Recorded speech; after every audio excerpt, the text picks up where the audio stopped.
인연은 운명의 장난이 아니다. 우리 삶에 들어오는 관계는 무작위가 아니다. 그 관계를 유지하고 깊게 만드는 것은 개인의 의지와 명확한 선택이다.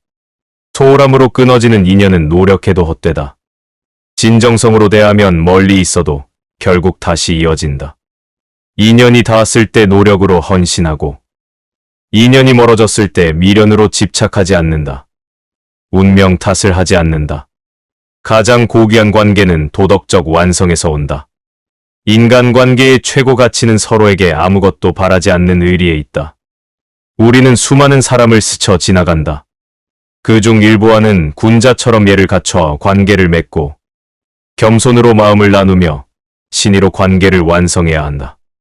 동양 철학의 핵심이다. 인연은 단순히 스쳐가는 운명이 아니다. 그것은 스스로 닦아 만드는 도덕적이고 윤리적인 관계의 산물이다. 인연은 연약한 가치이다. 인연은 영혼의 성숙을 돕는다. 동시에 자아 발견의 촉매제가 된다. 성숙한 인연은 서로의 부족함을 인정하고 보완한다. 미성숙한 인연은 상대를 소유하려 들고 내면의 빛을 가린다. 좋은 인연은 나를 비추는 스승이자 인격이 닦여 얻은 열매이다. 인연은 상호 존중을 통해 사람을 변화시킨다. 우리는 참된 관계 맺음을 통해 더욱 성장해야 한다. 그러나 진정성 없이 대할 때 인연은 언제든지 파괴된다. 가장 연약한 가치임을 잊지 않는다. 어리석은 사람은 받기만 원한다. 보통 사람은 받은 만큼만 돌려주려 한다. 현명한 사람은 먼저 베풀고 그 관계를 가장 귀하게 여길 줄 안다. 당신은 어떤 사람이 될 것인가? 계민 스님. 인연이란 노력 없이 얻어지는 선물이 아니라 마음을 쓰고 정성을 들여 가꾸는 밭과 같다.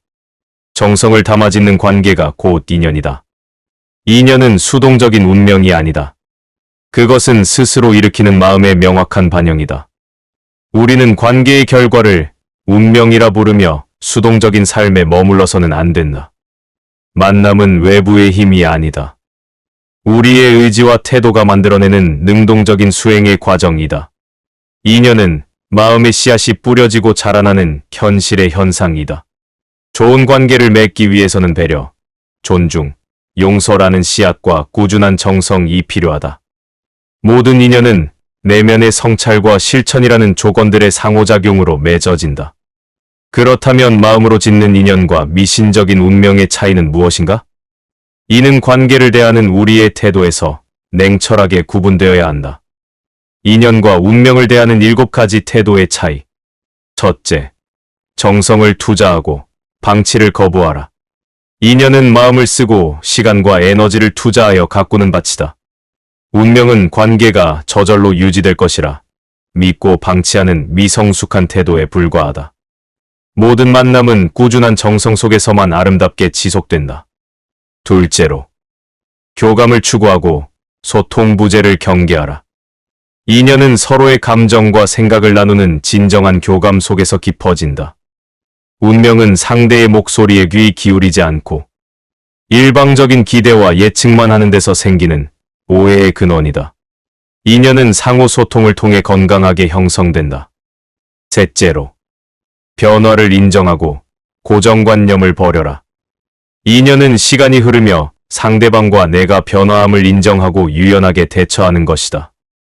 운명은 상대방이 과거의 모습 그대로이기를 강요하는 착각이다. 인연은 성장과 변화를 통해 영속성을 얻는다. 넷째, 내려놓음을 실천하고 집착을 끊어내라. 인연은 잡으려 하지 않고 자연스럽게 흐르도록 놓아줄 줄 아는 미덕이다. 운명은 헤어져야 할 때도 억지로 붙잡아두려는 불안한 집착일 뿐이다. 놓아줄 줄 아는 용기가 진정한 인연을 남긴다. 다섯째, 관용을 베풀고 성급한 판단을 유보하라. 인연은 상대방의 단점과 실수를 관용으로 품어안고 이해하는 능력이다. 운명은 상대방을 쉽게 판단하고 재단하여 관계를 단절하는 성급함에서 비롯된다. 넓은 아량이 인연의 뿌리를 깊게 만든다. 여섯째, 성숙함을 추구하고 의존을 벗어나라. 인연은 나 스스로 온전해지려 노력하며 함께 성숙해지는 독립적인 관계이다. 운명은 자신의 결핍을 상대방에게 의존하여 채우려 하는 미성숙한 기대이다. 인연은 각자의 성숙 위에서만 건강하게 자란다. 일곱째, 현재에 집중하고 과거의 그림자를 지워라.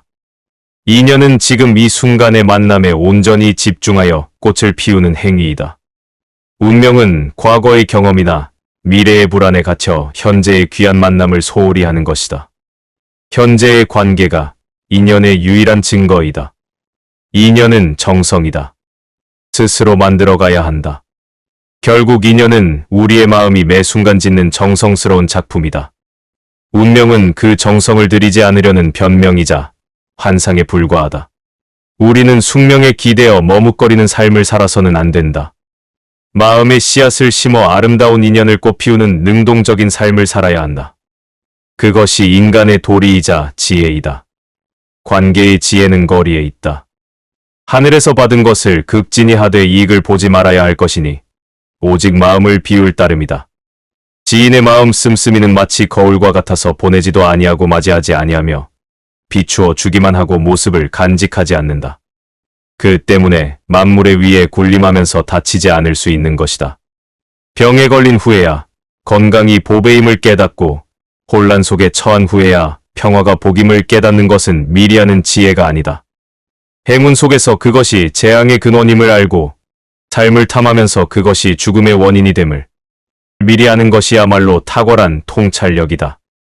대부분의 사람들은 병에 걸린 후에야 건강의 소중함을 깨닫고 혼란스러운 상황에 처한 후에야 평화로운 삶의 가치를 깨닫는다. 이러한 깨달음은 뒤늦게 오는 것이며 어리석은 사람은 미리 대비하지 못한다. 진정으로 탁월한 사람은 행운 속에서도 그것이 재앙의 원인이 될 수 있음을 깨닫고 삶을 사랑하면서도 그것이 죽음의 원인이 될 수 있음을 미리 알고 대비한다. 이러한 사람들은 눈앞의 상황에 휘둘리지 않고 미리 위험과 결과를 예측하여 지혜롭게 행동한다. 되돌아가는 것은 도의 움직임이며 약해 보이는 것은 도의 쓰임이다. 천하만물은 있음으로 터 비롯되고 있음은 없음으로 터 비롯된다. 사람을 대할 때는 속임이 없이 실하게 하라. 쇼펜하우어. 인간은 서로에게 상처를 입힌다. 적절한 거리가 필요하다. 관계는 노력으로 지키는 것이 아니다.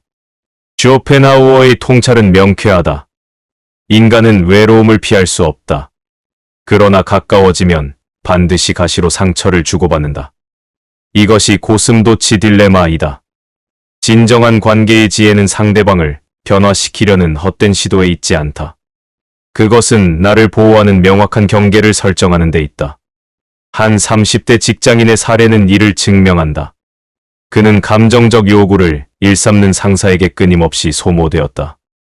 상사의 요구에 응했지만 결과는 의존도의 증가일 뿐이었다. 그의 사적인 시간과 에너지는 모두 고갈되었다. 그는 딜레마를 깨달아야 한다. 경계 설정은 자기 보호의 의무이다. 그는 경계를 세워야 한다. 감정적인 반응을 즉시 줄여야 한다. 업무적인 선을 명확히 긋고 사적인 질문에 응하지 않는다. 심리적인 자유는 그 순간부터 찾아온다. 관계의 피로감은 사라진다. 감정 에너지는 성장과 휴식이라는 더 중요한 곳에 집중될 수 있다. 이것이 바로 관계의 냉철한 자기 보존 지혜이다. 관계를 끊어내는 것은 격렬한 다툼이 아니다. 그것은 경계를 명확히 하는 것에서 시작된다. 불필요한 관계를 끝내야 할 때 설명과 해명에 에너지를 낭비해서는 안 된다. 현명한 태도는 자신의 경계를 묵묵히 지키는 것이다. 그렇게 해야 마음의 독립을 이루고 자기 존중감을 지켜 건강한 관계로 나아갈 힘을 얻는다. 첫째, 관계의 지혜는 나의 핵심 경계를 지키는 데 있다. 모든 사람에게 나의 시간과 감정을 허락해서는 안 된다. 경계를 침범하는 사람에게는 단호하게 거리를 두어야 한다. 둘째, 사람의 진심은 나의 경계를 존중하는 데서 드러난다. 가까이 붙어 있을 때 드러나는 것이 아니다. 셋째, 건강한 관계는 적절한 거리 유지에서 시작된다. 서로의 영역을 침범하지 않는다. 쇼펜하우어의 고독은 의존적인 관계로부터 벗어난 자유였음을 기억해야 한다. 우리가 지켜야 할 것은 타인의 기대가 아니라 나의 심리적 안정을 해치지 않는 거리 두기의 지혜이다. 무슨 일을 당하든지 어디까지나 침착한 태도를 취하면 헝클어진 실처럼 혼란스러운 일도 나중에는 풀어내는 단서를 잡을 수 있다. 사람을 접촉함에 있어서 조금도 속임 없는 태도를 취하면 비록 상대가 산도깨비처럼 교활한 사람일지라도 역시 성실한 모습으로 헌신하게 된다. 작은 일에도 빈틈이 없고 어두운 곳에서도 속이거나 숨기지 않으며 아무리 시리에 빠지더라도 자포자기하지 않는 자, 이런 사람이 진정한 영웅이다. 음흉하여 말을 잘하지 않는 사람을 만나거든 섣불리 마음을 털어놓지 말고 칼을 잘 내고 잘난 체하는 사람을 보거든 아예 입을 다무는 것이 상책이다. 나이가 많음을 개의치 말고 지위가 높음을 개의치 말고 경제의 세력을 개의치 말고 벗을 사귀어라. 벗이란 상대방의 덕을 가려 사귀는 것이니 여기에 무엇을 제시켜 알바, 람 사이의 결합이 있는 곳에 또한 기쁨이 있다. 가령 선한 덕을 갖추고 있다고 해도 자기는 이만큼 선하다고 자만하면 선을 상실하고 또 재능이 훌륭하고 쓸모 있는 자라고 자랑하면 그 공적을 상실하게 된다. 항상 스스로를 부족하다고 생각하여 반성하는 것을 게을리해서는 안 된다. 사람과 사람 사이에는 늘 간격이 존재한다. 그 간격은 때로 벽이 되고 때로 다리가 된다. 똑똑한 거리 두기가 건강한 인간 관계를 만든다. 가까워도 지나치지 않고 멀어도 단절되지 않는 그 균형 속에서 관계는 비로소 온전해진다. 그러나 간격을 유지하며 서로를 이해하는 일은 쉽지 않다. 설명하지 마라. 친구라면 설명할 필요가 없고 적이라면 어차피 당신을 믿으려 하지 않을 테니까. 존중 없는 충고는 쓸데없는 잘난 척일 뿐이다. 과도한 친밀감은 고통을 낳는다. 필요 이상의 친밀감을 강요하는 관계에 지쳐서는 안 된다. 상대가 나에게 기대는 과도한 무게는 나의 영역을 침범한다. 그 자리에서 명확히 선을 그어야 한다. 경계를 설정한 뒤에 남는 것은 죄책감이 아니라 홀가분함이다. 한 은퇴한 교사의 사례는 명확하다. 그녀는 이웃의 과도한 친밀감 때문에 마음 고생을 했다. 이웃의 가정사 문제와 감정적 요구는 그녀를 번아웃으로 몰고 갔다. 그녀는 격한 감정 끝에 관계를 단절했다. 갈등으로 끝낸 관계는 죄책감의 그림자를 남긴다. 우연히 마주칠 때마다 불편함을 안고 살아야 한다. 그녀가 후회한 것은 감정적 폭발이 아니었다. 처음부터 조용히 경계를 둘 걸 이라는 후회이다. 감정적으로 폭발하지 않았더라도 그것은 이미 건강하지 않은 관계였다는 것을 깨달아야 한다. 쇼펜하우어의 거리 두기의 지혜를 명심한다. 자신의 심리적 안전을 확보하라. 그것이 관계의 최종 목표이다. 경계는 나를 지키는 가장 밝은 빛이다. 자기 신뢰만이 자아 파괴를 막는다. 랄프 waldo 에머슨. 인간은 스스로를 믿어야 한다. 모든 관계는 결국 자기 신뢰의 거울일 뿐이다. 경계 없는 관계는 자아 파괴를 낳는다. 경계를 긋지 않아도 되는 관계는 없다. 경계가 없는 관계는 결국 자아의 파괴를 낳는다. 타인의 요구에 끌려다니는 것은 내면의 에너지, 고갈을 의미한다. 자신의 삶을 주도적으로 살 수 없게 된다. 명확한 경계만이 나를 지킨다. 건강한 거리 속에서 내 마음은 덜 흔들리게 된다. 한 젊은 부부의 사례를 보라. 아내는 친정 가족의 과도한 금전적 요구와 간섭에 시달렸다. 남편은 아내에게 가족과 싸우라고 종용했다. 다툼의 반복은 부부 사이의 비난만 키웠고 가정은 외부 갈등의 연장선이 되었다. 그들의 삶은 소모전이었다. 명확한 경계가 독립적인 삶을 만든다. 그들은 태도를 바꿔야 했다. 말로 다투는 대신 가족에게 명확한 금전적 경계를 설정했다. 이 선을 넘으면 도움을 줄 수 없다. 는 메시지를 감정 없이 전달했다. 결과는 놀랍다. 가족은 당황했지만 시간이 지나며 부부의 독립적인 삶을 인정했다. 스스로의 문제를 돌아보기 시작했다. 경계는 타인을 성장시키는 거울이 된다. 또 다른 예를 보라. 한 직장 남성은 실적을 가로채고 책임을 전가하는 상사 때문에 힘들었다. 그는 크게 맞서 싸웠다. 그러나 그 싸움은 자신의 평판에 불이익으로 돌아왔다. 상사는 더 교묘하게 그를 고립시켰다. 나의 경계를 무시하는 사람과 굳이 힘겨루기를 하는 것은 내 삶을 더 피곤하게 만드는 일이다. 그는 경계를 설정해야 했다. 상사의 지시는 문서와 기록으로만 남겼다. 감정적인 대화에 응하지 않았다. 이직이라는 단호한 선택으로 인연을 완전히 정리했다. 싸움이 아니라 나의 경계를 지키는 단호한 선택이 그의 인생을 더 전문적이고 자유롭게 만든다. 자기 신뢰는 관계의 최종 방어선이다. 덕을 지닌 사람은 화합을 통해 다툼을 피하고 명예를 추구하는 사람은 겸손을 통해 질투를 피해야 한다. 의리와 명예가 빛을 하려면 그것을 치는 온과 함이 반드시 필요하다. 공자가 말했다. 인간의 악덕에 5가지가 있는데 심중의 흉이 으뜸이다. 무엇을 심중의 흉이라 하는가? 심중의 흉은 스스로 자신을 좋아하는 것이고 자기가 하지 못하는 것을 헐뜯는 것이다. 또 사람이 곤궁하게 되는 데에는 8가지 결정된 원인이 있고 명달하에 3가지 필연적 원인이 있고 형벌을 받는 데에는 형벌의 원인이 되는 6가지 유형 요인이 있다. 용모가 아름답고 멋진 수염이 있으며 키가 크고 체격이 크며 굳세고 씩씩해서 위세당당하고 태도가 멋지고 화려하며 용기 있고 결단력 있는 것이다. 이 8가지가 모두 남보다 뛰어나면 이 8가지를 따라서 공궁에 빠지고 자기를 내세우지 않고 주위의 상황에 따르고 굽어보고 우러러보기를 다른 사람의 장단에 맞추고 괴로움과 두려움을 지니고 겁쟁이로 사는 것. 이래서 다른 사람만 못하면 이 3가지 유형의 사람은 모두 영달한다. 지식과 총명은 바깥으로만 치달려 안을 손상시키고 용기와 활동은 남에게서 원망을 많이 사고 해와 정의는 남으로부터 책망을 많이 받게 되니 이 6가지는 서로 형벌에 걸리게 하는 원인이다. 생명의 실상에 통달한 자는 위대하지만 지혜만 통달한 자는 왜소하다. 생명과 같은 커다란 운명에 통달한 자는 그 대명을 그대로 따르지만 작은 운에만 통한 자는 부조리함을 좌절하게 된다. 애초에 마음에 들지 않는 것은 그것의 실제 모습보다 더욱 안 좋게 보이는 법이다. 혼자 있을 때에도 부끄럽지 않게 행동하는 것이야말로 최상의 생활이다. 인간은 스스로를 믿어야 한다. 모든 관계는 결국 자기 신뢰의 거울일 뿐이다.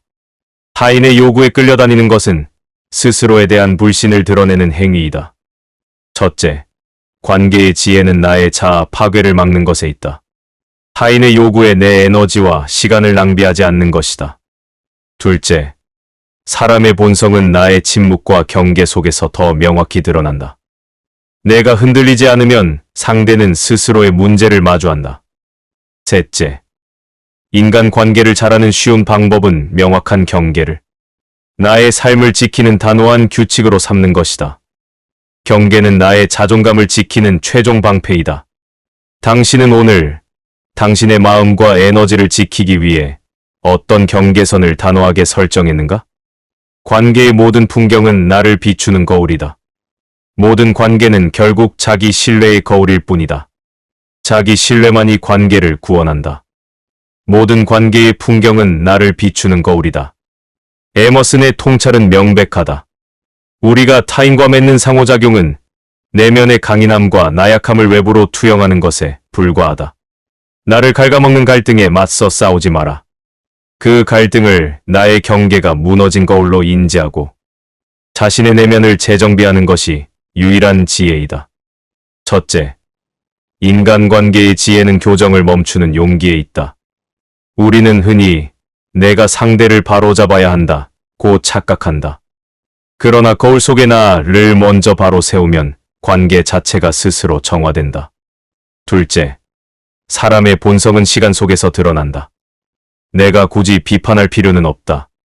시간이 지나면 관계를 대하는 나의 굳건한 태도 속에서 상대의 본성은 더 선명하게 드러난다.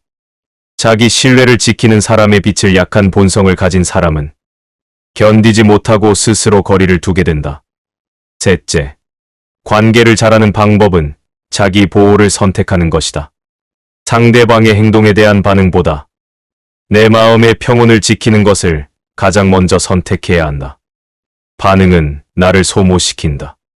평온은 나를 지켜준다.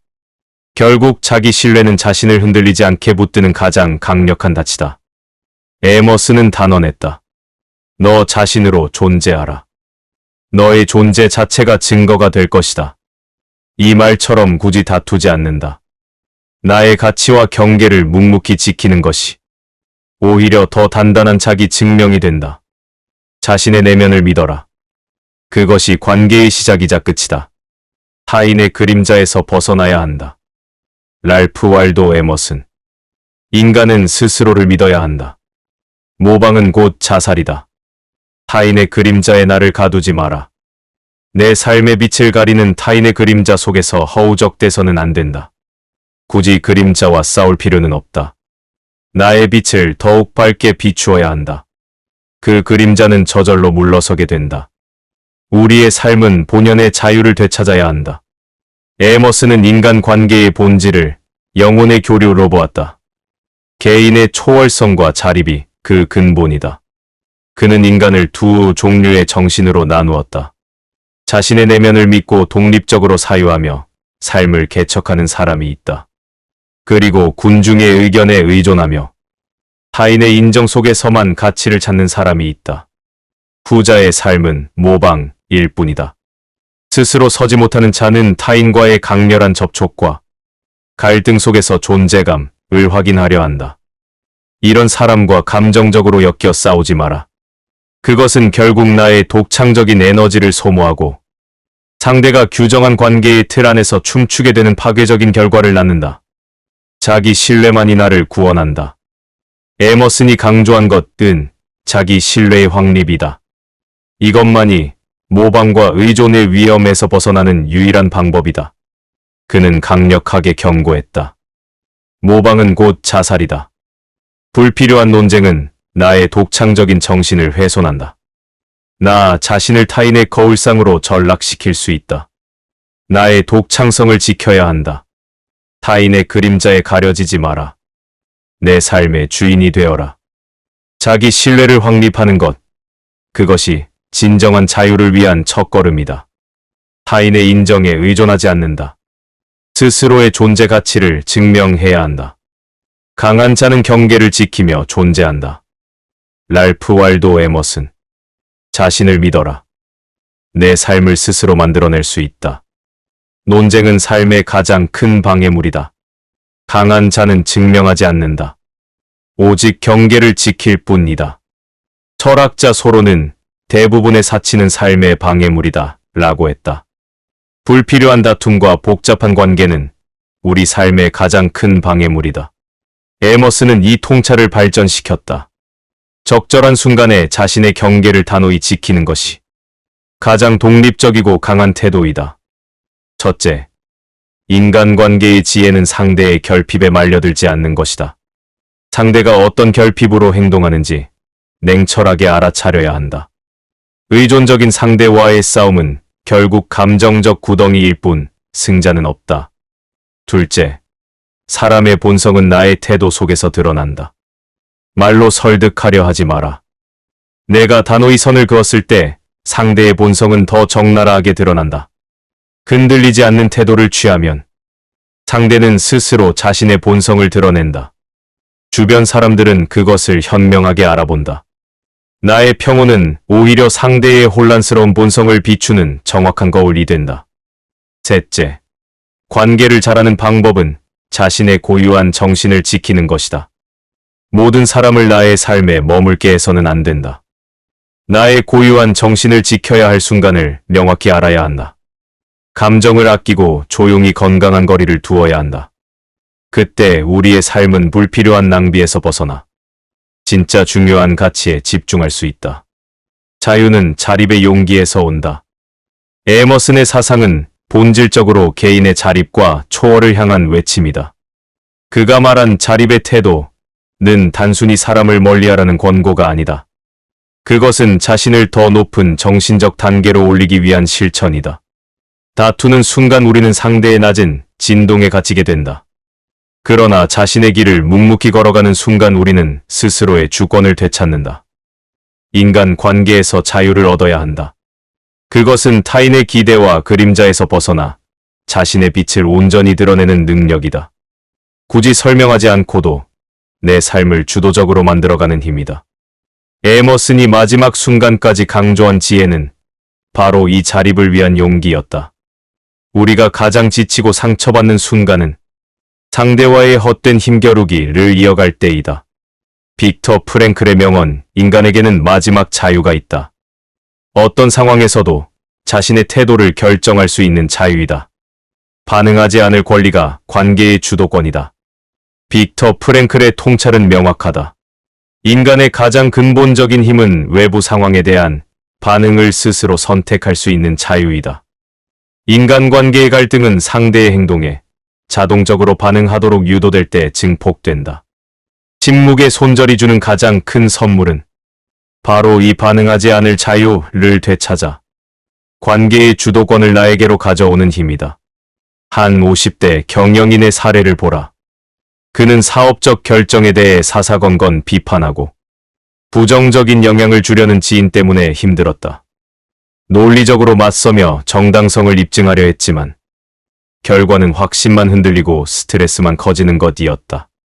그는 싸움에 지쳤다.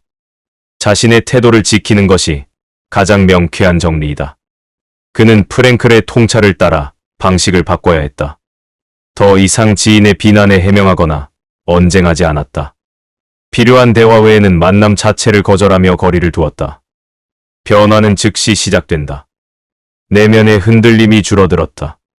타인의 시선에 좌우되지 않는 확고한 자기 중심을 찾았다. 시간이 지나자 주변 사람들은 그 지인의 부정적 영향력을 스스로 알게 되었다. 결국 관계는 그 남성의 의지에 따라 자연스레 정리되었다. 갈등이 아니다. 자신의 태도를 지킨 선택이 더 명쾌하게 관계를 정리한 것이다. 자유를 위해 논쟁을 거부하라. 외부 상황에 반응하는 것은 타인에게 주도권을 넘기는 행위이다. 자신에게 집중해야 한다. 내면의 흔들림을 멈춰야 한다. 확고한 자기 중심만이 타인의 부정적인 영향력을 차단한다. 모든 상황에서 자신의 태도를 결정할 수 있는 자유. 이것이 우리가 지켜야 할 마지막 성체이다. 논쟁하지 않는다. 반응하지 않을 자유를 선언한다. 그것이 강자의 태도이다. 평온은 외면이 아닌 주체적인 선택이다. 갈등은 타인에게 나를 내어주는 행위이다. 침묵은 나의 에너지를 보호하는 가장 큰 배려이다. 둘째, 사람의 본성은 반응을 멈췄을 때 드러난다. 나의 설득에 의해 상대가 바뀌는 것이 아니다. 내가 반응을 멈췄을 때 그 공백 속에서 상대는 스스로 자신의 본성을 마주하게 된다.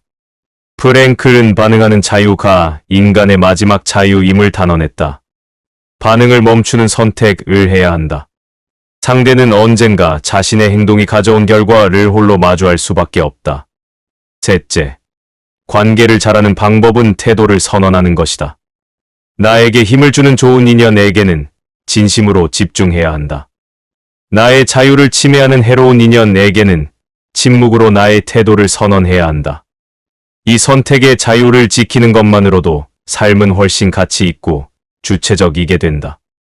평온을 선택하라. 그것이 강자의 태도이다. 침묵은 독립을 위한 가장 강력한 선언이다. 빅터 프랭클의 명언. 우리의 삶을 의미 있게 만드는 것은 고통을 피하는 것이 아니라 그 고통에 맞서는 태도이다. 침묵은 자유를 위한 전략이다. 프랭클의 철학은 명쾌하다. 그것은 삶의 의미를 찾는 자유의 철학이다. 불필요한 갈등에 갇혀 내면의 자유를 낭비해서는 안 된다. 나의 의미 있는 삶에 집중해야 한다. 그것이 진정한 주체적 삶이다. 고통을 극복하기 위해 스스로 선택한 강한 태도가 곧 관계 속의 침묵이다. 자신의 태도를 결정할 마지막 자유를 타인에게 넘겨주고 있다면 당신은 정신적으로 묶여있고 힘든 것이다. 반응의 굴레를 끊어라. 주체적인 침묵으로 물러서야 한다. 당신의 삶은 훨씬 본질적이고 자유로워질 것이다. 침묵은 주체성의 회복이다. 침묵은 무시하는 행위가 아니다. 심리학과 철학은 침묵이 가진 주체성의 회복이라는 힘을 강조한다. 침묵은 단순한 회피가 아니다. 그것은 상대의 의존적인 패턴을 무너뜨리는 동시에 나를 지켜내는 가장 강력한 자유 선언이다. 프랭클은 자신의 태도를 선택하라고 강조했다. 불필요한 논쟁 에바를 들이는 순간 우리는 피해자 또는 가해자라는 역할에 갇히게 된다. 결국 내 삶의 주체성은 소모되고 만다. 침묵은 그 역할을 단호히 거부하는 행위이다. 나는 당신의 갈등에 나의 자유를 희생하지 않겠다. 고 선언하는 것이다. 상대를 스스로의 문제와 마주하도록 남겨두는 가장 강력한 독립선언이다. 침묵은 수준을 초월하는 선택이다. 쇼펜하우어는 어리석은 자와 논쟁하지 마라고 했다. 논쟁 자체가 수준을 끌어내리기 때문이다. 말로 계속 맞서면 나도 결국 상대의 부정적인 에너지에 물들게 된다. 그 과정에서 스스로의 고유함을 잃게 된다. 침묵은 그 수준을 초월하는 선택이다. 자신의 길을 묵묵히 걸어가는 것만이 답이다. 상대는 점점 지쳐가고 결국 스스로의 한계를 드러내게 된다. 논쟁을 거부하라. 침묵을 선택하라. 그것이 당신의 자유를 위한 가장 강력한 전략이다. 자기 통제가 영혼의 가장 큰 승리이다. 플라톤의 명언 인간의 가장 큰 승리는 자기 자신을 이기는 것이다. 가장 큰 패배는 자기 자신에게 패배하는 것이다. 감정적 즉시 보상을 단호히 거부해야 한다. 플라톤의 가르침은 명쾌하다. 인간의 영혼은 이성, 기계, 그리고 욕망으로 나뉜다. 관계에서 갈등에 맞서 싸우고 싶은 충동은 즉각적인 감정적 만족을 추구하는 욕망의 영역이다.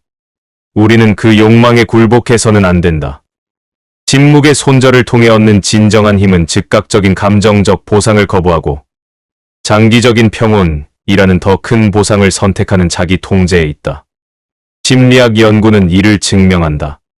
갈등 상황에서 자기 통제를 발휘하여 반응을 지연한 사람은 장기적으로 정신적 회복 탄력성이 높아지고 자존감이 강화된다. 즉각적인 언쟁을 택한 사람은 감정의 노예가 되어 상대방의 낮은 수준에 갇혀버린다. 자기 통제만이 나의 영혼을 지키는 가장 고결한 과학적 방법이다. 침묵은 전략적 지연 버튼이다. 첫째, 인간관계의 지혜는 자기 통제에 있다. 감정적 만족을 즉시 얻으려는 충동을 이겨야 한다. 말로써 즉시 문제를 해결해야 한다는 생각은 착각이다. 자기 통제야말로 문제를 내 삶의 영역 밖으로 자연스럽게 밀어내는 힘을 갖고 있다. 둘째, 사람의 본성은 나의 통제 속에서 뚜렷하게 드러난다. 내가 더 이상 상대의 감정 놀이에 반응하지 않으면 그는 결국 상호작용이라는 거울을 잃고 자신의 본색을 감추지 못한다. 주변 사람들은 그 모습을 객관적으로 보게 된다. 침묵과 통제는 상대를 비추는 명확한 거울이다. 셋째, 관계를 잘하는 방법은 침묵을 전략으로 이해하는 것이다. 침묵을 감정적 폭발을 막는 지연 버튼으로 이해해야 한다. 침묵은 패배가 아니다. 그것은 내 삶의 주도권을 되찾기 위한 전략적 휴지기이다. 이 통제된 거리가 쌓일수록 당신의 관계는 불필요한 소모에서 벗어나 진짜 중요한 가치에 집중할 수 있게 된다. 자기 자신을 이겨야 한다. 그것이 관계의 가장 큰 승리이다. 내면의 통제력이 강자의 품격이다. 플라톤의 명언. 가장 행복한 사람은 자기 통제를 아는 사람이다. 강자의 품격은 통제된 삶에서 나온다. 플라톤의 가르침은 명확하다. 현명한 사람은 군중의 소음 속에서도 자신의 내면의 목소리를 들을 수 있어야 한다. 그 내면의 통제력은 감정적 반응을 거부하는 훈련 속에서만 길러진다. 감정을 아끼고 불필요한 다툼을 거부하며 스스로의 이상적인 삶에 집중해야 한다. 그것이야말로 강자의 품격이자 관계를 지혜롭게 다루는 비밀이다. 단기적인 승리의 유혹과 장기적인 평온 사이에서 망설여서는 안 된다. 플라톤의 가르침처럼 감정적 즉시 보상을 거부하는 자기 통제를 선택해야 한다. 그 순간 당신은 이미 내면의 자신을 이긴 것이다. 관계를 가장 현명하게 다룬 것이다. 우리는 상대방에게 인정받는 것이 아니라 내 영혼의 조화와 삶의 에너지를 지켜야 한다. 그것이 관계의 최종 목표이다. 자기 통제가 자유를 위한 최후의 방패이다. 억울하게 느껴지는 순간이 찾아온다. 말로 따지고 싶은 마음이 내 영혼의 통제력을 흔든다. 상대의 잘못을 끝까지 밝혀 자신의 옳음을 확인하고 싶어진다. 그러나 플라톤이 말했듯 그 싸움은 결국 당신의 이성을 갉아먹는 욕망의 무대일 뿐이다. 그 무대에 서는 순간 당신은 이미 가장 낮은 차원의 감정에 끌려가게 된다. 그때 당신의 이성은 지치고 더 이상 자유롭지 못하다. 자기 통제를 선택해야 한다. 상대는 스스로의 문제를 마주하게 된다. 시간은 모든 감정적 거품을 걷어준다. 말로써 정당성을 증명하지 않는다. 사람들은 결국 누구의 태도가 더 성숙했는지 알게 된다. 내 마음의 이성이 흔들리지 않고 더 귀한 목표에 에너지를 쓸 수 있게 된다는 점, 이것이 가장 중요하다. 첫째, 인간 관계의 지혜는 자기 통제를 선택하는 것이다. 감정적 노예가 되어서는 안 된다. 둘째, 사람의 본성은 통제된 거리 속에서 명확히 드러난다. 시간과 통제된 거리가 진실을 밝힌다. 셋째, 관계를 잘하는 방법은 자기 통제를 방패로 이해하는 것이다. 두려움이 아니라 내 영혼을 지키는 가장 강력한 방패로 이해해야 한다. 내면의 고요한 통제를 지켜야 한다. 플라톤은 선언한다. 가장 행복한 사람은 자기 통제를 아는 사람이다. 이 말은 인간 관계의 본질을 꿰뚫는 메시지이다. 때게 사랑이 지나치면 도리어 원수가 되기 쉽고, 심한 박대가 도리어 기쁨이 되기도 한다. 천금을 써도 일시적인 기쁨을 얻기 어려운 반면, 진심이 담긴 한 끼 식사는 평생의 감사를 남길 수 있다. 이는 물질보다 마음의 가치가 더 소중하다는 것이다. 또한 지나친 애정은 오히려 상대에게 부담이 되거나 오해를 일으켜 원한으로 변할 수 있으며, 반대로 무심함 속의 작은 배려가 큰 기쁨을 줄 때도 있다. 결국 관계의 핵심은 지나침과 부족함을 경계하고 자연스럽고 진심 어린 마음으로 다가가는 것이다. 자신이 사랑하거나 미워하는 것을 타인이 수긍하게 만들고자 드리는 노력은 명예욕이다. 여기에서 모든 사람은 자연적으로 타인이 자신의 기질에 따라 살기를 바라게 된다는 것으로 귀결된다. 그리고 이것은 모두가 원하는 것이다. 따라서 사람들은 서로 장애가 된다. 모두 사랑과 칭찬을 원하기에 그들은 서로 미워하게 된다. 눈물 젖은 빵을 먹어보지 않은 자는 인생의 의미를 모른다. 자기의 힘이 되지 않는 지식은 없다. 우리는 더 성숙하고 지혜로운 사람이 되기를 원한다. 그 길은 외적인 승리가 아니다. 내면의 고요한 통제 속에 있다. 감정적으로 반응해야 할지, 통제된 거리를 두어야 할지 고민하지 마라. 플라톤의 지혜처럼 자기 통제를 선택해야 한다. 그 순간 당신은 이미 더 자유로워지고 진짜 소중한 삶의 목적에 집중할 수 있다. 플라톤이 남긴 인간관계 명언을 명심하라. 관계를 지혜롭게 다루려면 다투지 말고 자기 통제 속에서 거리를 두라. 이 짧은 말 속에는 당신의 삶을 내면적으로 더 단단하게 만드는 깊은 지혜가 담겨 있다. 자기 통제를 통해 평온을 획득하라. 그것이 강자의 품격이다. 시청해 주셔서 감사합니다.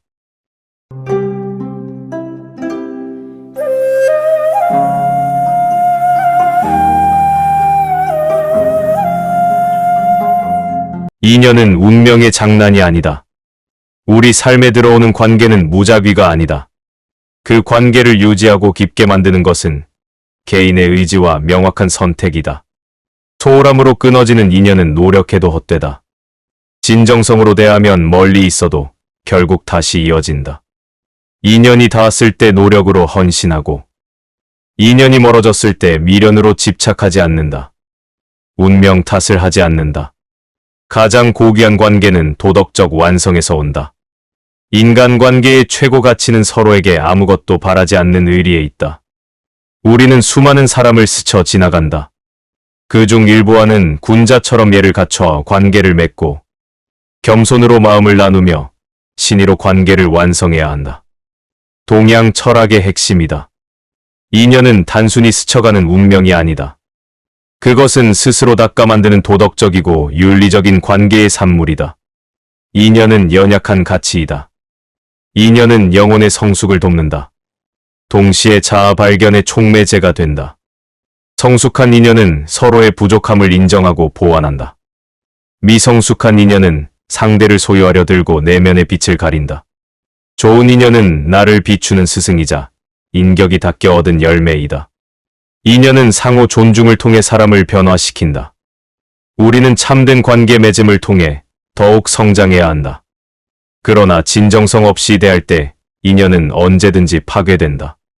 가장 연약한 가치임을 잊지 않는다. 어리석은 사람은 받기만 원한다. 보통 사람은 받은 만큼만 돌려주려 한다. 현명한 사람은 먼저 베풀고 그 관계를 가장 귀하게 여길 줄 안다. 당신은 어떤 사람이 될 것인가? 계민 스님. 인연이란 노력 없이 얻어지는 선물이 아니라 마음을 쓰고 정성을 들여 가꾸는 밭과 같다. 정성을 담아 짓는 관계가 곧 인연이다. 인연은 수동적인 운명이 아니다. 그것은 스스로 일으키는 마음의 명확한 반영이다. 우리는 관계의 결과를 운명이라 부르며 수동적인 삶에 머물러서는 안 된다. 만남은 외부의 힘이 아니다. 우리의 의지와 태도가 만들어내는 능동적인 수행의 과정이다. 인연은 마음의 씨앗이 뿌려지고 자라나는 현실의 현상이다. 좋은 관계를 맺기 위해서는 배려, 존중, 용서라는 씨앗과 꾸준한 정성이 필요하다. 모든 인연은 내면의 성찰과 실천이라는 조건들의 상호작용으로 맺어진다. 그렇다면 마음으로 짓는 인연과 미신적인 운명의 차이는 무엇인가? 이는 관계를 대하는 우리의 태도에서 냉철하게 구분되어야 한다. 인연과 운명을 대하는 7가지 태도의 차이. 첫째, 정성을 투자하고 방치를 거부하라. 인연은 마음을 쓰고 시간과 에너지를 투자하여 가꾸는 밭이다. 운명은 관계가 저절로 유지될 것이라 믿고 방치하는 미성숙한 태도에 불과하다. 모든 만남은 꾸준한 정성 속에서만 아름답게 지속된다. 둘째로, 교감을 추구하고 소통부재를 경계하라. 인연은 서로의 감정과 생각을 나누는 진정한 교감 속에서 깊어진다. 운명은 상대의 목소리에 귀 기울이지 않고 일방적인 기대와 예측만 하는 데서 생기는 오해의 근원이다. 인연은 상호 소통을 통해 건강하게 형성된다. 셋째로, 변화를 인정하고 고정관념을 버려라. 인연은 시간이 흐르며 상대방과 내가 변화함을 인정하고 유연하게 대처하는 것이다. 운명은 상대방이 과거의 모습 그대로이기를 강요하는 착각이다. 인연은 성장과 변화를 통해 영속성을 얻는다. 넷째, 내려놓음을 실천하고 집착을 끊어내라. 인연은 잡으려 하지 않고 자연스럽게 흐르도록 놓아줄 줄 아는 미덕이다. 운명은 헤어져야 할 때도 억지로 붙잡아두려는 불안한 집착일 뿐이다. 놓아줄 줄 아는 용기가 진정한 인연을 남긴다. 다섯째, 관용을 베풀고 성급한 판단을 유보하라. 인연은 상대방의 단점과 실수를 관용으로 품어안고 이해하는 능력이다. 운명은 상대방을 쉽게 판단하고 재단하여 관계를 단절하는 성급함에서 비롯된다. 넓은 아량이 인연의 뿌리를 깊게 만든다. 여섯째, 성숙함을 추구하고 의존을 벗어나라. 인연은 나 스스로 온전해지려 노력하며 함께 성숙해지는 독립적인 관계이다. 운명은 자신의 결핍을 상대방에게 의존하여 채우려 하는 미성숙한 기대이다. 인연은 각자의 성숙 위에서만 건강하게 자란다. 일곱째, 현재에 집중하고 과거의 그림자를 지워라. 인연은 지금 이 순간의 만남에 온전히 집중하여 꽃을 피우는 행위이다. 운명은 과거의 경험이나 미래의 불안에 갇혀 현재의 귀한 만남을 소홀히 하는 것이다. 현재의 관계가 인연의 유일한 증거이다. 인연은 정성이다. 스스로 만들어가야 한다. 결국 인연은 우리의 마음이 매 순간 짓는 정성스러운 작품이다. 운명은 그 정성을 들이지 않으려는 변명이자 환상에 불과하다. 우리는 숙명에 기대어 머뭇거리는 삶을 살아서는 안 된다. 마음의 씨앗을 심어 아름다운 인연을 꽃피우는 능동적인 삶을 살아야 한다. 그것이 인간의 도리이자 지혜이다. 관계의 지혜는 거리에 있다. 하늘에서 받은 것을 극진히 하되 이익을 보지 말아야 할 것이니 오직 마음을 비울 따름이다. 지인의 마음 씀씀이는 마치 거울과 같아서 보내지도 아니하고 맞이하지 아니하며 비추어 주기만 하고 모습을 간직하지 않는다. 그 때문에 만물의 위에 군림하면서 다치지 않을 수 있는 것이다. 병에 걸린 후에야 건강이 보배임을 깨닫고 혼란 속에 처한 후에야 평화가 복임을 깨닫는 것은 미리 하는 지혜가 아니다. 행운 속에서 그것이 재앙의 근원임을 알고 삶을 탐하면서 그것이 죽음의 원인이 됨을 미리 아는 것이야말로 탁월한 통찰력이다. 대부분의 사람들은 병에 걸린 후에야 건강의 소중함을 깨닫고 혼란스러운 상황에 처한 후에야 평화로운 삶의 가치를 깨닫는다. 이러한 깨달음은 뒤늦게 오는 것이며 어리석은 사람은 미리 대비하지 못한다.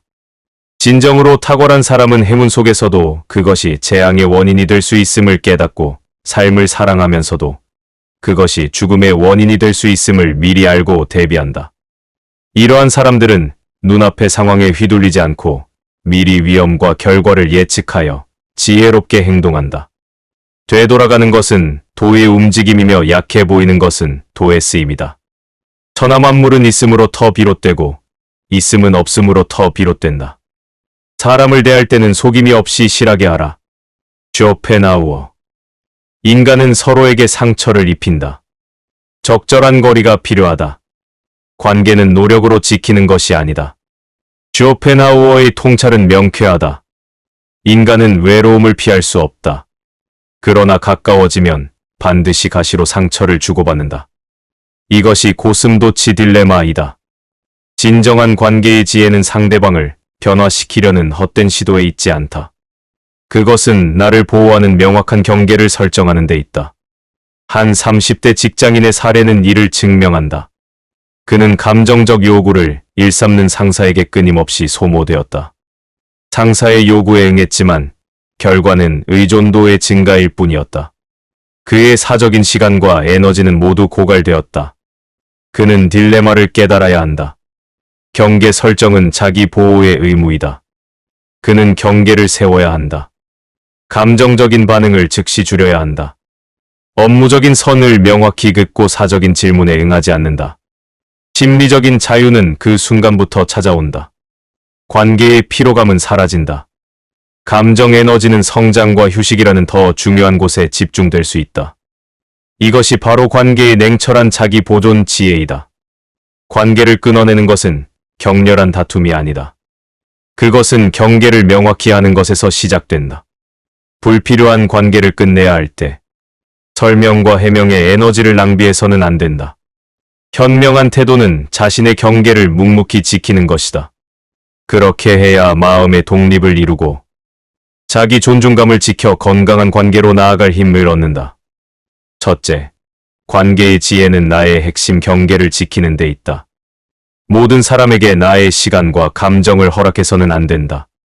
경계를 침범하는 사람에게는 단호하게 거리를 두어야 한다. 둘째, 사람의 진심은 나의 경계를 존중하는 데서 드러난다. 가까이 붙어 있을 때 드러나는 것이 아니다. 셋째, 건강한 관계는 적절한 거리 유지에서 시작된다. 서로의 영역을 침범하지 않는다. 쇼펜하우어의 고독은 의존적인 관계로부터 벗어난 자유였음을 기억해야 한다. 우리가 지켜야 할 것은 타인의 기대가 아니라 나의 심리적 안정을 해치지 않는 거리 두기의 지혜이다. 무슨 일을 당하든지 어디까지나 침착한 태도를 취하면 헝클어진 실처럼 혼란스러운 일도 나중에는 풀어내는 단서를 잡을 수 있다. 사람을 접촉함에 있어서 조금도 속임 없는 태도를 취하면 비록 상대가 산도깨비처럼 교활한 사람일지라도 역시 성실한 모습으로 헌신하게 된다.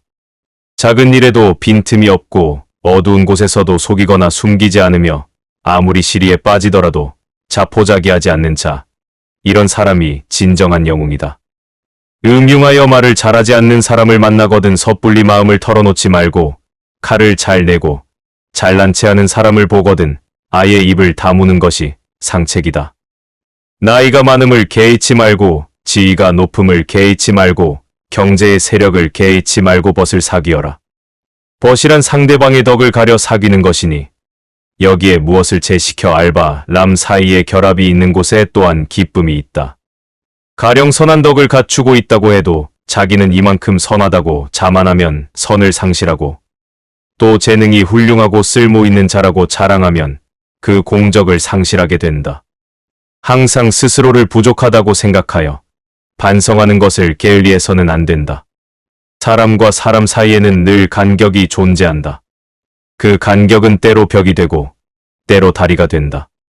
똑똑한 거리 두기가 건강한 인간 관계를 만든다.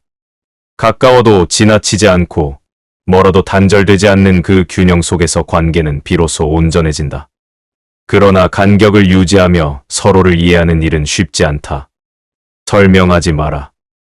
친구라면 설명할 필요가 없고 적이라면 어차피 당신을 믿으려 하지 않을 테니까. 존중 없는 충고는 쓸데없는 잘난 척일 뿐이다. 과도한 친밀감은 고통을 낳는다. 필요 이상의 친밀감을 강요하는 관계에 지쳐서는 안 된다. 상대가 나에게 기대는 과도한 무게는 나의 영역을 침범한다. 그 자리에서 명확히 선을 그어야 한다. 경계를 설정한 뒤에 남는 것은 죄책감이 아니라 홀가분함이다. 한 은퇴한 교사의 사례는 명확하다. 그녀는 이웃의 과도한 친밀감 때문에 마음 고생을 했다. 이웃의 가정사 문제와 감정적 요구는 그녀를 번아웃으로 몰고 갔다. 그녀는 격한 감정 끝에 관계를 단절했다. 갈등으로 끝낸 관계는 죄책감의 그림자를 남긴다. 우연히 마주칠 때마다 불편함을 안고 살아야 한다. 그녀가 후회한 것은 감정적 폭발이 아니었다. 처음부터 조용히 경계를 둘 걸 이라는 후회이다.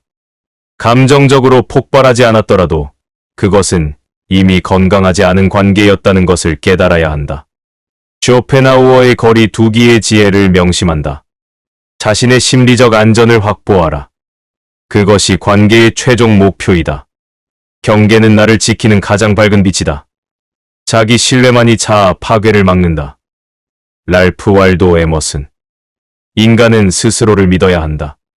모든 관계는 결국 자기 신뢰의 거울일 뿐이다. 경계 없는 관계는 자아 파괴를 낳는다. 경계를 긋지 않아도 되는 관계는 없다. 경계가 없는 관계는 결국 자아의 파괴를 낳는다. 타인의 요구에 끌려다니는 것은 내면의 에너지, 고갈을 의미한다. 자신의 삶을 주도적으로 살 수 없게 된다. 명확한 경계만이 나를 지킨다.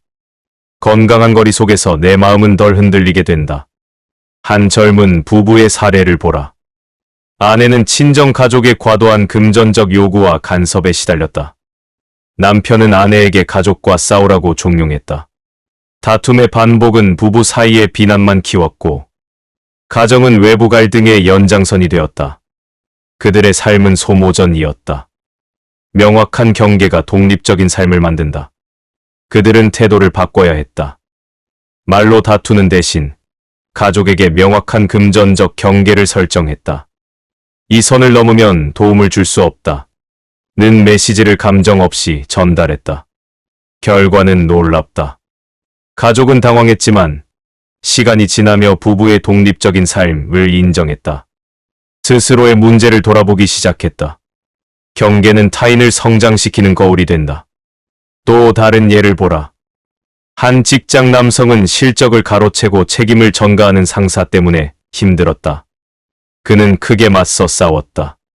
그러나 그 싸움은 자신의 평판에 불이익으로 돌아왔다. 상사는 더 교묘하게 그를 고립시켰다. 나의 경계를 무시하는 사람과 굳이 힘겨루기를 하는 것은 내 삶을 더 피곤하게 만드는 일이다. 그는 경계를 설정해야 했다. 상사의 지시는 문서와 기록으로만 남겼다. 감정적인 대화에 응하지 않았다. 이직이라는 단호한 선택으로 인연을 완전히 정리했다.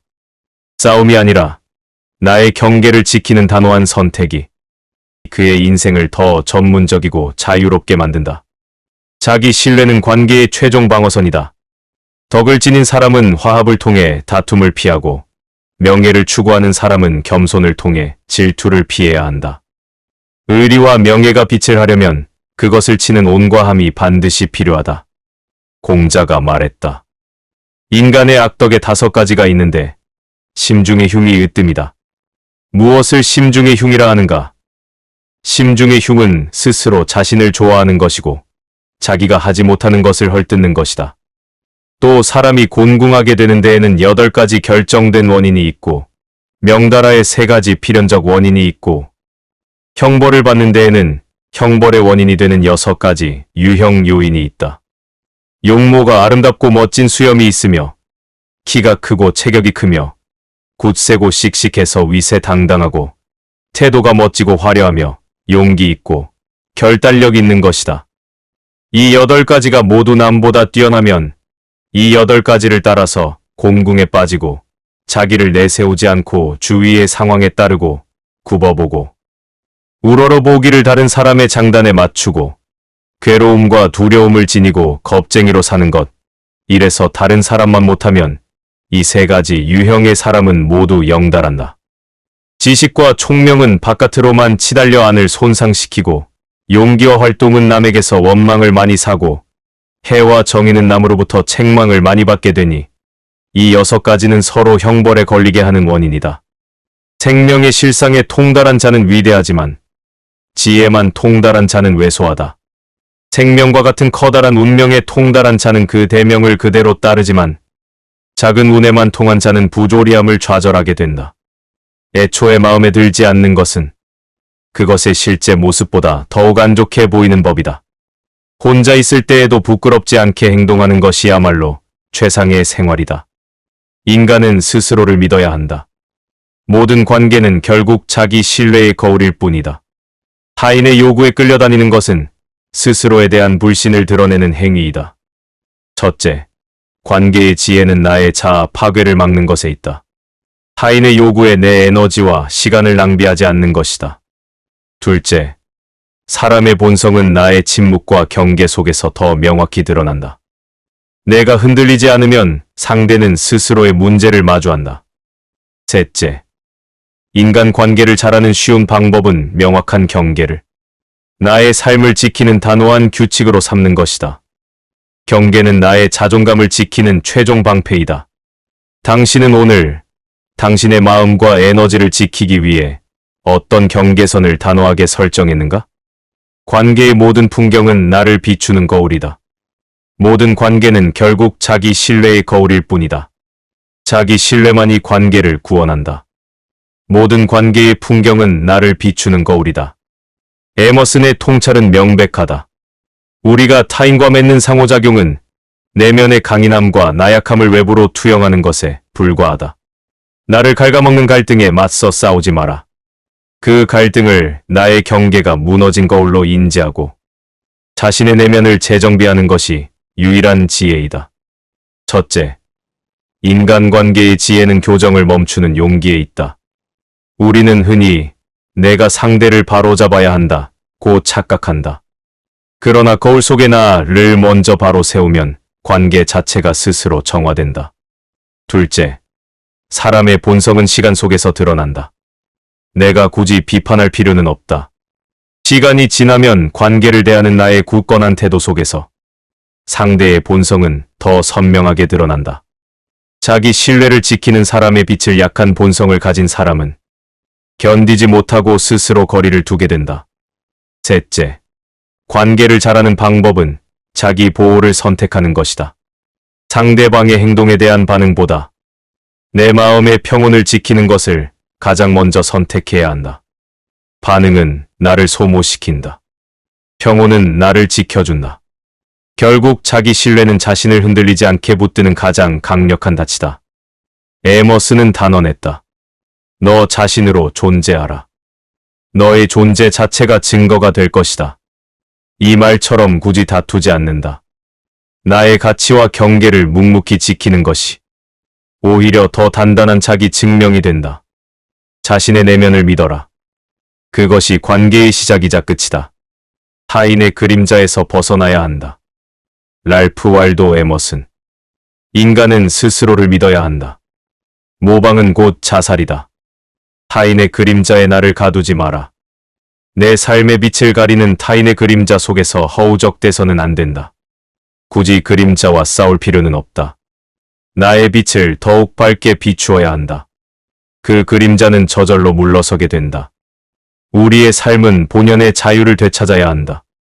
에머스는 인간 관계의 본질을 영혼의 교류로 보았다. 개인의 초월성과 자립이 그 근본이다. 그는 인간을 두 종류의 정신으로 나누었다. 자신의 내면을 믿고 독립적으로 사유하며 삶을 개척하는 사람이 있다. 그리고 군중의 의견에 의존하며 타인의 인정 속에서만 가치를 찾는 사람이 있다. 후자의 삶은 모방일 뿐이다. 스스로 서지 못하는 자는 타인과의 강렬한 접촉과 갈등 속에서 존재감을 확인하려 한다. 이런 사람과 감정적으로 엮여 싸우지 마라. 그것은 결국 나의 독창적인 에너지를 소모하고 상대가 규정한 관계의 틀 안에서 춤추게 되는 파괴적인 결과를 낳는다. 자기 신뢰만이 나를 구원한다. 에머슨이 강조한 것은 자기 신뢰의 확립이다. 이것만이 모방과 의존의 위험에서 벗어나는 유일한 방법이다. 그는 강력하게 경고했다. 모방은 곧 자살이다. 불필요한 논쟁은 나의 독창적인 정신을 훼손한다. 나 자신을 타인의 거울상으로 전락시킬 수 있다. 나의 독창성을 지켜야 한다. 타인의 그림자에 가려지지 마라. 내 삶의 주인이 되어라. 자기 신뢰를 확립하는 것, 그것이 진정한 자유를 위한 첫걸음이다. 타인의 인정에 의존하지 않는다. 스스로의 존재 가치를 증명해야 한다. 강한 자는 경계를 지키며 존재한다. 랄프 waldo 에머슨. 자신을 믿어라. 내 삶을 스스로 만들어낼 수 있다. 논쟁은 삶의 가장 큰 방해물이다. 강한 자는 증명하지 않는다. 오직 경계를 지킬 뿐이다. 철학자 소로는 대부분의 사치는 삶의 방해물이다 라고 했다. 불필요한 다툼과 복잡한 관계는 우리 삶의 가장 큰 방해물이다. 에머슨은 이 통찰을 발전시켰다. 적절한 순간에 자신의 경계를 단호히 지키는 것이 가장 독립적이고 강한 태도이다.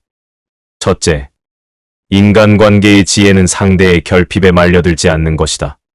상대가 어떤 결핍으로 행동하는지 냉철하게 알아차려야 한다. 의존적인 상대와의 싸움은 결국 감정적 구덩이일 뿐 승자는 없다. 둘째, 사람의 본성은 나의 태도 속에서 드러난다. 말로 설득하려 하지 마라. 내가 단호히 선을 그었을 때 상대의 본성은 더 적나라하게 드러난다.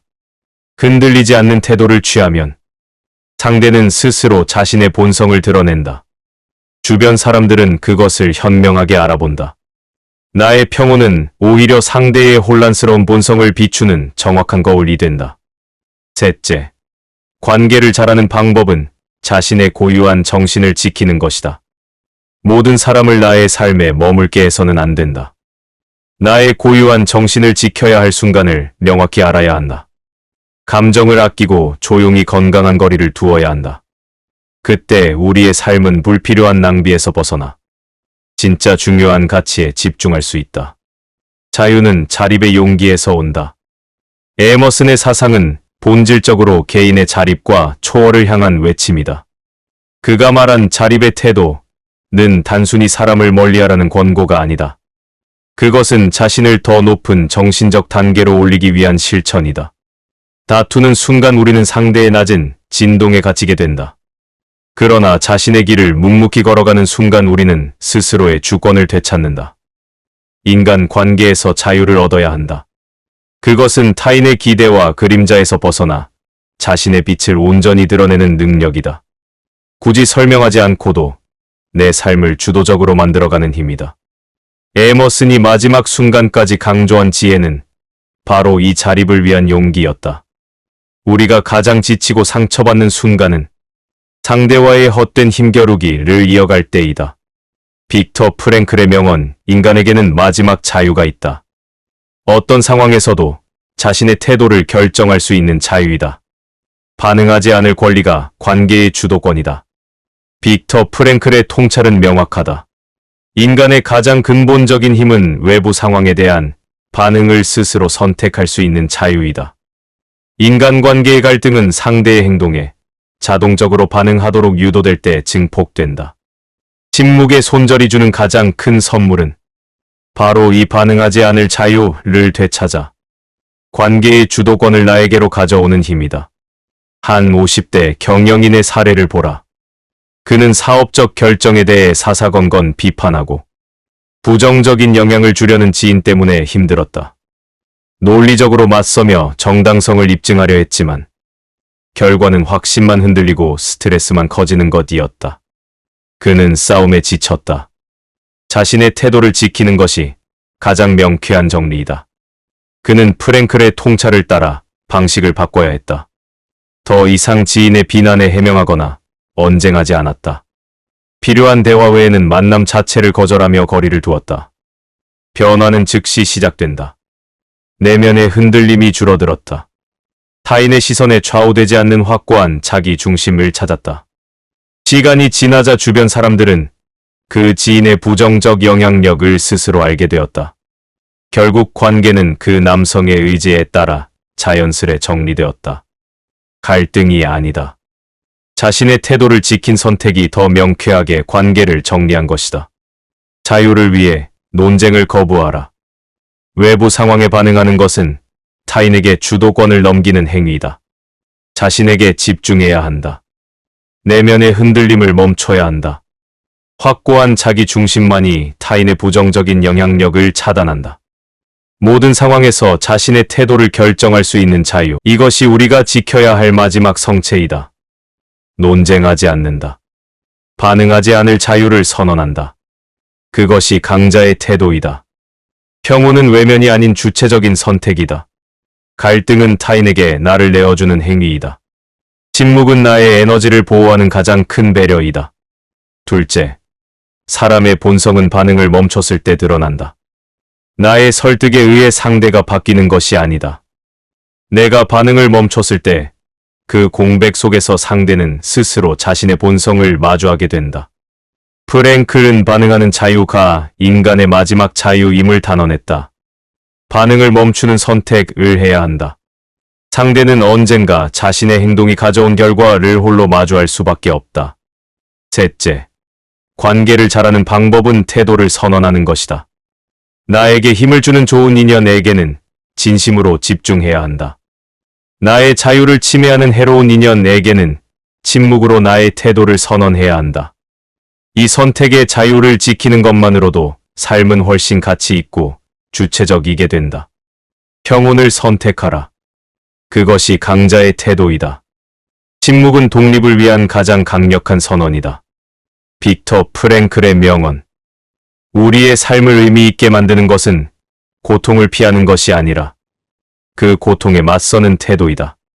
침묵은 자유를 위한 전략이다. 프랭클의 철학은 명쾌하다. 그것은 삶의 의미를 찾는 자유의 철학이다.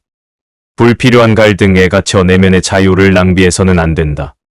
나의 의미 있는 삶에 집중해야 한다. 그것이 진정한 주체적 삶이다.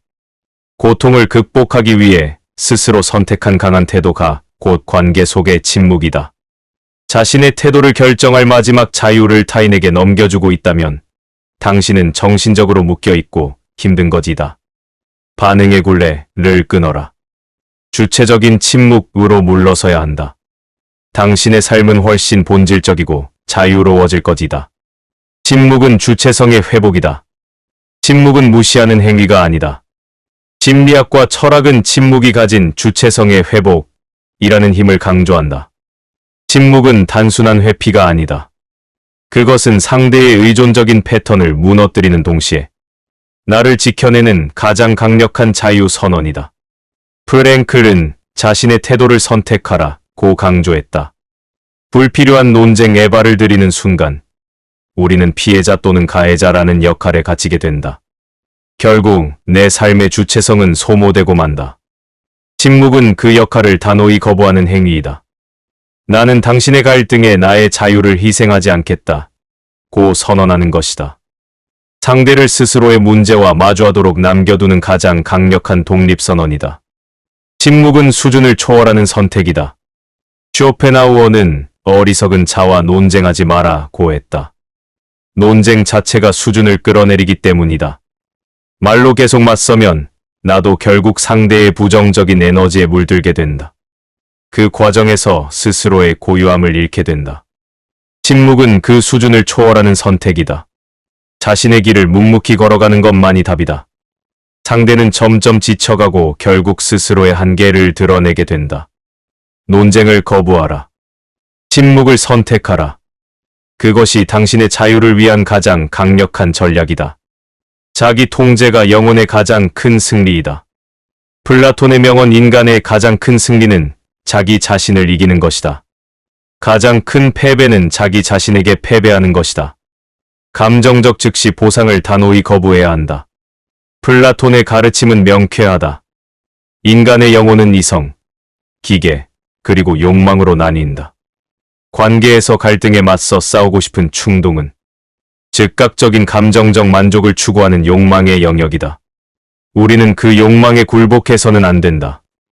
침묵의 손절을 통해 얻는 진정한 힘은 즉각적인 감정적 보상을 거부하고 장기적인 평온이라는 더 큰 보상을 선택하는 자기 통제에 있다. 심리학 연구는 이를 증명한다. 갈등 상황에서 자기 통제를 발휘하여 반응을 지연한 사람은 장기적으로 정신적 회복 탄력성이 높아지고 자존감이 강화된다. 즉각적인 언쟁을 택한 사람은 감정의 노예가 되어 상대방의 낮은 수준에 갇혀버린다. 자기 통제만이 나의 영혼을 지키는 가장 고결한 과학적 방법이다. 침묵은 전략적 지연 버튼이다. 첫째, 인간관계의 지혜는 자기 통제에 있다. 감정적 만족을 즉시 얻으려는 충동을 이겨야 한다. 말로써 즉시 문제를 해결해야 한다는 생각은 착각이다. 자기 통제야말로 문제를 내 삶의 영역 밖으로 자연스럽게 밀어내는 힘을 갖고 있다. 둘째, 사람의 본성은 나의 통제 속에서 뚜렷하게 드러난다. 내가 더 이상 상대의 감정 놀이에 반응하지 않으면 그는 결국 상호작용이라는 거울을 잃고 자신의 본색을 감추지 못한다. 주변 사람들은 그 모습을 객관적으로 보게 된다. 침묵과 통제는 상대를 비추는 명확한 거울이다. 셋째, 관계를 잘하는 방법은 침묵을 전략으로 이해하는 것이다. 침묵을 감정적 폭발을 막는 지연 버튼으로 이해해야 한다. 침묵은 패배가 아니다. 그것은 내 삶의 주도권을 되찾기 위한 전략적 휴지기이다. 이 통제된 거리가 쌓일수록 당신의 관계는 불필요한 소모에서 벗어나 진짜 중요한 가치에 집중할 수 있게 된다. 자기 자신을 이겨야 한다. 그것이 관계의 가장 큰 승리이다. 내면의 통제력이 강자의 품격이다. 플라톤의 명언. 가장 행복한 사람은 자기 통제를 아는 사람이다. 강자의 품격은 통제된 삶에서 나온다. 플라톤의 가르침은 명확하다. 현명한 사람은 군중의 소음 속에서도 자신의 내면의 목소리를 들을 수 있어야 한다. 그 내면의 통제력은 감정적 반응을 거부하는 훈련 속에서만 길러진다. 감정을 아끼고 불필요한 다툼을 거부하며 스스로의 이상적인 삶에 집중해야 한다. 그것이야말로 강자의 품격이자 관계를 지혜롭게 다루는 비밀이다. 단기적인 승리의 유혹과 장기적인 평온 사이에서 망설여서는 안 된다. 플라톤의 가르침처럼 감정적 즉시 보상을 거부하는 자기 통제를 선택해야 한다. 그 순간 당신은 이미 내면의 자신을 이긴 것이다. 관계를 가장 현명하게 다룬 것이다. 우리는 상대방에게 인정받는 것이 아니라 내 영혼의 조화와 삶의 에너지를 지켜야 한다. 그것이 관계의 최종 목표이다. 자기 통제가 자유를 위한 최후의 방패이다. 억울하게 느껴지는 순간이 찾아온다. 말로 따지고 싶은 마음이 내 영혼의 통제력을 흔든다. 상대의 잘못을 끝까지 밝혀 자신의 옳음을 확인하고 싶어진다. 그러나 플라톤이 말했듯 그 싸움은 결국 당신의 이성을 갉아먹는 욕망의 무대일 뿐이다. 그 무대에 서는 순간 당신은 이미 가장 낮은 차원의 감정에 끌려가게 된다. 그때 당신의 이성은 지치고 더 이상 자유롭지 못하다. 자기 통제를 선택해야 한다. 상대는 스스로의 문제를 마주하게 된다. 시간은 모든 감정적 거품을 걷어준다. 말로써 정당성을 증명하지 않는다. 사람들은 결국 누구의 태도가 더 성숙했는지 알게 된다. 내 마음의 이성이 흔들리지 않고 더 귀한 목표에 에너지를 쓸 수 있게 된다는 점, 이것이 가장 중요하다. 첫째, 인간 관계의 지혜는 자기 통제를 선택하는 것이다. 감정적 노예가 되어서는 안 된다. 둘째, 사람의 본성은 통제된 거리 속에서 명확히 드러난다. 시간과 통제된 거리가 진실을 밝힌다. 셋째, 관계를 잘하는 방법은 자기 통제를 방패로 이해하는 것이다. 두려움이 아니라 내 영혼을 지키는 가장 강력한 방패로 이해해야 한다. 내면의 고요한 통제를 지켜야 한다. 플라톤은 선언한다. 가장 행복한 사람은 자기 통제를 아는 사람이다. 이 말은 인간 관계의 본질을 꿰뚫는 메시지이다. 때게 사랑이 지나치면 도리어 원수가 되기 쉽고 심한 박대가 도리어 기쁨이 되기도 한다. 천금을 써도 일시적인 기쁨을 얻기 어려운 반면 진심이 담긴 한 끼 식사는 평생의 감사를 남길 수 있다. 이는 물질보다 마음의 가치가 더 소중하다는 것이다. 또한 지나친 애정은 오히려 상대에게 부담이 되거나 오해를 일으켜 원한으로 변할 수 있으며 반대로 무심함 속의 작은 배려가 큰 기쁨을 줄 때도 있다. 결국 관계의 핵심은 지나침과 부족함을 경계하고 자연스럽고 진심 어린 마음으로 다가가는 것이다. 자신이 사랑하거나 미워하는 것을 타인이 수긍하게 만들고자 드리는 노력은 명예욕이다. 여기에서 모든 사람은 자연적으로 타인이 자신의 기질에 따라 살기를 바라게 된다는 것으로 귀결된다. 그리고 이것은 모두가 원하는 것이다. 따라서 사람들은 서로 장애가 된다. 모두 사랑과 칭찬을 원하기에 그들은 서로 미워하게 된다. 눈물 젖은 빵을 먹어보지 않은 자는 인생의 의미를 모른다. 자기의 힘이 되지 않는 지식은 없다. 우리는 더 성숙하고 지혜로운 사람이 되기를 원한다. 그 길은 외적인 승리가 아니다. 내면의 고요한 통제 속에 있다. 감정적으로 반응해야 할지, 통제된 거리를 두어야 할지 고민하지 마라. 플라톤의 지혜처럼 자기 통제를 선택해야 한다. 그 순간 당신은 이미 더 자유로워지고 진짜 소중한 삶의 목적에 집중할 수 있다. 플라톤이 남긴 인간관계 명언을 명심하라. 관계를 지혜롭게 다루려면 다투지 말고 자기 통제 속에서 거리를 두라. 이 짧은 말 속에는 당신의 삶을 내면적으로 더 단단하게 만드는 깊은 지혜가 담겨 있다. 자기 통제를 통해 평온을 획득하라. 그것이 강자의 품격이다. 시청해 주셔서 감사합니다.